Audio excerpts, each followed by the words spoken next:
Je vais vous montrer maintenant le protocole de la myologie des muscles de l'avant-bras.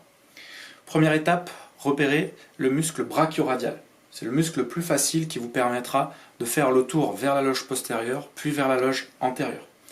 Ce muscle brachioradial, vous allez le repérer en flexion du coude, en position neutre de pronosupination.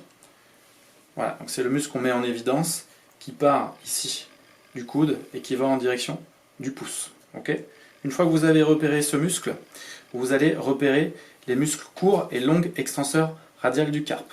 Donc il va falloir serrer le poing ici, et vous allez repérer que depuis le coude ici en arrière, vous allez avoir des muscles qui vont tourner ici. Et ça, ce sont les muscles de la face dorsale de l'avant-bras. Donc ici, le muscle qui remonte le plus haut, en arrière du coude ici, c'est le muscle long extenseur radial du carpe. On le contracte en faisant une extension et une légère inclinaison radiale. D'accord? Donc jusqu'ici, jusqu'au creux qu'il y a derrière. Ensuite, ici, sur la face dorsale, vous voyez un premier muscle, ici. Ça, c'est l'extenseur radial, le court extenseur radial du carpe. D'accord? Donc lui, il va remonter tout droit, il va passer dessous, mais il a à peu près la même terminaison que le long extenseur radial du carpe. Ici, je vous ai demandé tout à l'heure de bien vérifier la partie postérieure du coude, ce creux. Vous allez voir apparaître ce corps musculaire ici. Gros corps musculaire ici, qui est très sur le côté et qui finalement se dirige sur la face dorsale parfaitement ici. Celui-là, c'est le muscle extenseur commun des doigts. Vous avez vu, quand je bouge les doigts, ça fait bouger ce muscle.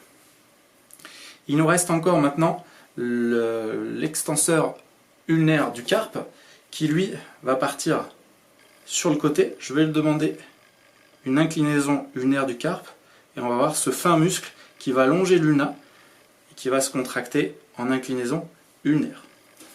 Vous avez enfin sur la partie postérieure, juste sous l'olécrâne, ici, le muscle anconé, qui fait un triangle ici, depuis l'olécrâne, avec la pointe vers le bas. Lui, il se contracte en fin d'extension. Ça nous fait faire le tour, on arrive sur la face antérieure maintenant. Premier muscle dont on va parler, c'est le muscle fléchisseur ulnaire du carpe.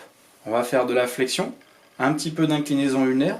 Ce muscle fléchisseur du carpe va s'insérer sur le pisiforme et va remonter en direction de l'épicondyle médial. Donc vous allez pouvoir suivre le tendon, puis ce corps musculaire ici qui fait une goutte, ici au plus proche de l'ulna.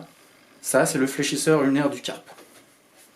Celui qui se situe à l'extérieur, ça va être le muscle long palmaire.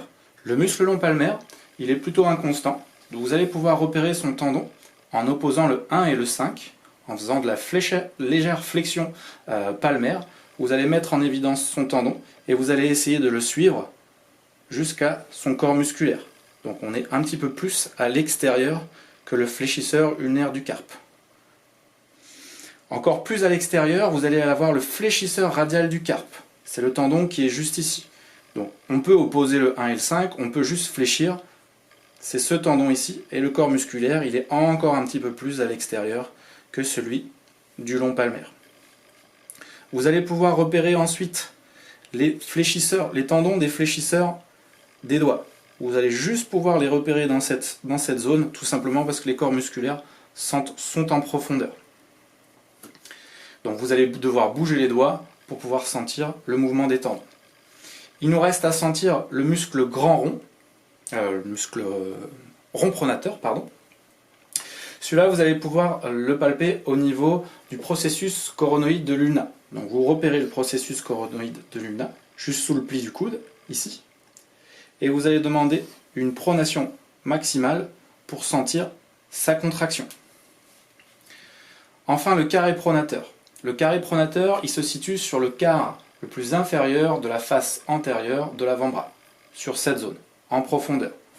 Vous allez mettre les doigts dans cette position et vous allez demander une pronation maximale pour sentir la contraction.